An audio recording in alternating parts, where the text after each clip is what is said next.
Video ini dibuat untuk menyelesaikan salah satu mata kuliah teori belajar dengan dosen pengampu Ruri Nurul Aini Wulandari.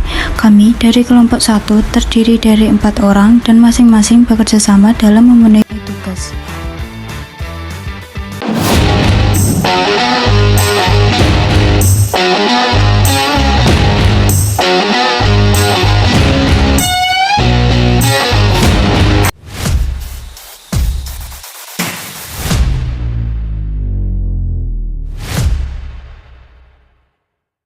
Tujuan pembahasan yang pertama untuk menjelaskan pengertian teori deskriptif dan teori preskriptif dalam bidang ilmu pengetahuan dan pendidikan, untuk menguraikan ciri-ciri, fungsi, serta peran masing-masing teori dalam proses berpikir ilmiah maupun praktik pendidikan, untuk menganalisis kesamaan dan perbedaan antara teori deskriptif dan preskriptif, untuk memahami kontribusi teori deskriptif dan preskriptif dalam pengembangan ilmu pengetahuan, khususnya dalam penyusunan kebijakan atau praktik pendidikan, untuk memberikan gambaran tentang relevansi penerapan teori deskriptif dan preskriptif dalam kehidupan nyata.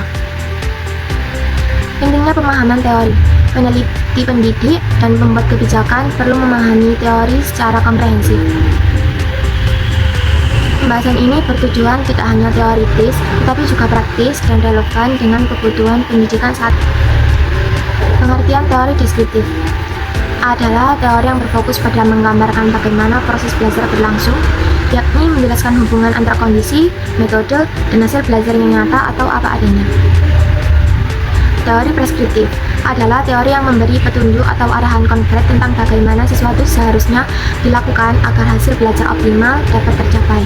Ia menetapkan metode atau strategi yang diinginkan berdasarkan tujuan, bukan hanya menggambarkan apa yang terjadi. Jenis-jenis teori.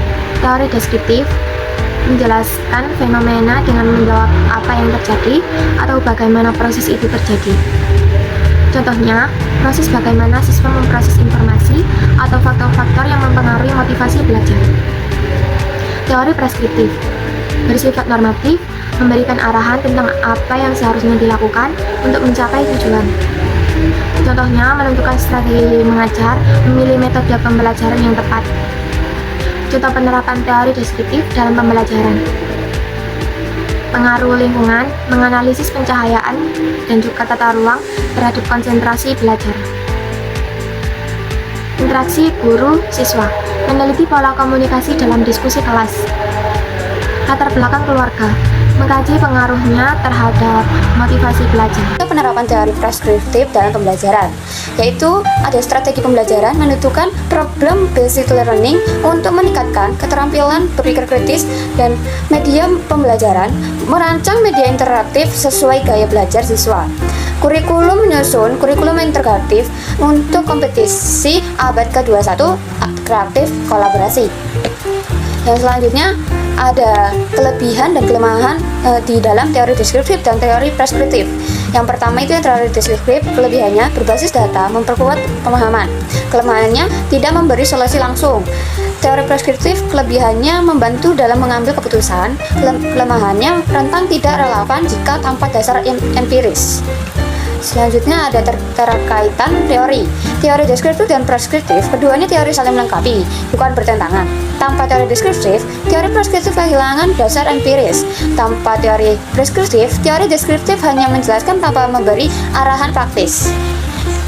Selanjutnya ada perbedaan utama, yaitu teori deskriptif menggambarkan realitas yang ada. Terus teori preskriptif memberikan arahan untuk memperbaikan atau pencapaian tujuan tertentu. Ada tahap pengembangan, yaitu perbedaan awal antara deskripsi proses pembelajaran dan preskripsi pembelajaran. Terus yang kedua, penguatan melalui penelitian empiris yang bersifat deskriptif. Terus yang ketiga, perumusan rekomendasi preskriptif berdasarkan data deskriptif. Yang keempat, penyesuaian teori dengan konteks nyata, kondisi siswa dan lingkungan pembelajaran. Yang keempat, itu ada penegasan perbedaan pola logis. Terus yang kelima, itu ada integrasi dengan teknologi dan inovasi pembelajaran modern. Yang keenam, pembentukan model pembelajaran spesifik yang lahir dari kolaborasi kedua teori.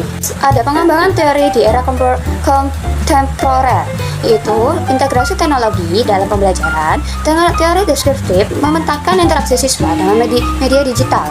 Teori preskriptif menawarkan cara meningkatkan kualitas belajar dengan teknologi. Contohnya, menggunakan LMS atau aplikasi kolaborasi. Munculnya mode-mode pembelajaran baru, project-project basic learning, inquiry based learning, dan model elaborasi. Selanjutnya ada dari deskriptif di rekomendasi. Teori deskriptif menjadi dasar untuk merumuskan rekomendasi preskriptif. Contohnya, penemuan bahwa siswa lebih mudah memahami konsep abstrak melalui contoh konkret. Teori preskriptif menyarankan menggunakan media ilustrasi atau metode kontekstual, mengembangkan konsep perjalanan dari deskripsi ke preskriptif. Teori preskriptif mempertimbangkan konteks seperti karakter siswa, ketersediaan fasilitas, lingkungan sosial, dan budaya belajar. Perbedaan awal teori. Yang pertama, teori deskriptif menjelaskan bagaimana manusia belajar, faktor yang mempengaruhi, dan proses mental yang terlibat. Dan yang kedua, teori preskriptif memberikan arah pada guru untuk memilih strategi, metode, langkah yang tepat untuk mencapai tujuan pembelajaran. Teori menurut para ahli. Yang pertama, dari Jeremy Brenner. Menurut Jeremy Brenner, teori belajar lebih bersifat deskriptif karena menjelaskan bagaimana seorang belajar, proses kognitif yang terlibat, serta faktor yang mempengaruhinya. Sedangkan teori pembelajaran lebih bersifat preskriptif karena membuat aturan, metode, atau strategi yang seharusnya dilakukan agar tujuan pembelajaran tercapai. Dengan kata lain, Brenner menegaskan adanya perbedaan mendasar antara memahami proses deskripsi dan mengatur tindakan preskripsi. Yang kedua, dari tokoh Ray Gellert, Carlos Ray Gellert memperjelas perbedaan tersebut dengan menyatakan bahwa teori preskriptif bersifat goal-oriented, yakni selalu diarahkan pada pencapaian tujuan tertentu, sementara teori deskriptif lebih goal-free, sekadar menggambarkan proses tanpa harus diarahkan pada tujuan spesifik. Pemikiran ini menegaskan bahwa teori preskriptif tidak bisa berdiri sendiri karena membutuhkan landasan dari teori deskriptif untuk menentukan strategi terbaik. Yang ketiga, dari tokoh Robert Gagner. Robert Gagner dikenal dengan conditions of learning. Ia menekankan bahwa proses belajar dapat dipahami melalui analisis kondisi tertentu yang kemudian mempengaruhi strategi pembelajaran. Pandangannya memperlihatkan bahwa teori deskriptif memberikan informasi mengenai faktor dan kondisi yang mempengaruhi belajar, sementara teori preskriptif menyarankan langkah-langkah instruksional sesuai kondisi tertentu. Karakteristik dari teori preskriptif dan deskriptif yaitu yang pertama, teori deskriptif bersifat empiris dan analitis. Artinya, teori ini didasarkan pada fakta dan data nyata yang sudah terjadi. Teori deskriptif hanya menjelaskan fenomena tanpa memihak atau menetapkan tujuan tertentu sehingga bersifat netral terhadap tujuan. Logika yang digunakan adalah if-then, yaitu jika sesuatu terjadi maka akibatnya seperti ini. Karakteristik hubungan keduanya yaitu yang pertama, saling melengkapi. Teori deskriptif menjadi dasar data dan pemahaman, sedangkan teori preskriptif menggunakan pemahaman itu untuk merumuskan strategi. Tanpa teori deskriptif, teori preskriptif kehilangan landasan empiris. Tanpa teori preskriptif, teori deskriptif sulit diterapkan dalam praktik. Yang kedua yaitu fleksibel dan dinamis. Karakteristik lain dari kedua teori ini adalah sifatnya yang terus berkembang seiring dengan perubahan zaman, baik teori deskriptif maupun preskriptif, menyelesaikan diri, misalnya dengan mengintegrasikan teknologi dalam pembelajaran modern. Prinsip teori deskriptif. Berdasarkan observasi nyata, teori deskriptif disusun dari hasil penelitian dan pengamatan langsung terhadap proses belajar. Prinsip utamanya adalah mengumpulkan data yang faktual untuk menggambarkan bagaimana peserta didik belajar dalam kondisi tertentu. Yang kedua, mengutamakan penjelasan sebab akibat. Fokus teori ini adalah menemukan hubungan antara kondisi belajar dengan hasil belajar. Prinsipnya, setiap proses belajar memiliki faktor penyebab tertentu dan hubungan itu perlu dijelaskan secara logis. Yang ketiga, tidak menilai, hanya menjelaskan. Prinsip teori deskriptif adalah netral.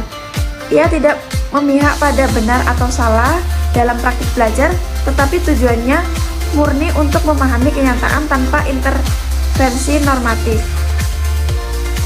Yang keempat, generalitas dan konsistensi. Prinsip lain yang penting adalah bahwa teori deskriptif berusaha mencari pola umum yang konsisten sehingga dapat digunakan sebagai dasar pengembangan teori berikutnya. Prinsip keterpaduan antara keduanya.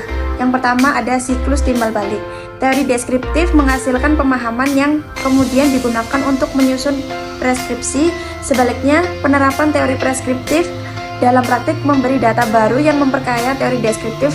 Dengan demikian, keduanya bekerja dalam siklus yang saling menguatkan. Yang kedua, teori deskriptif sebagai dasar, preskriptif sebagai arahan. Prinsip integratif menekankan bahwa teori preskriptif tidak dapat berdiri tanpa landasan deskriptif.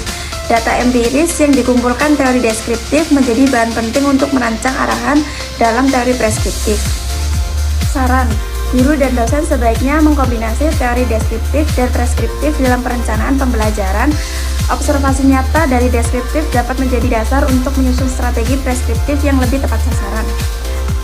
Penguatan penelitian empiris, penelitian deskriptif perlu terus diperbanyak agar teori preskriptif memiliki pijakan yang kuat dan relevan dengan kondisi terkini. Fleksibilitas penerapan dalam menggunakan teori preskriptif, pendidik maupun praktisi sebaiknya tetap mempertimbangkan kondisi unik peserta didik atau karyawan agar strategi yang dipakai tidak kaku. Kolaborasi antar bidang. Teori ini tidak hanya bermanfaat di pendidikan, tetapi juga dalam manajemen, psikolog, dan ilmu sosial lainnya. Perlu ada kolaborasi lintas disiplin untuk memperluas pemanfaatannya.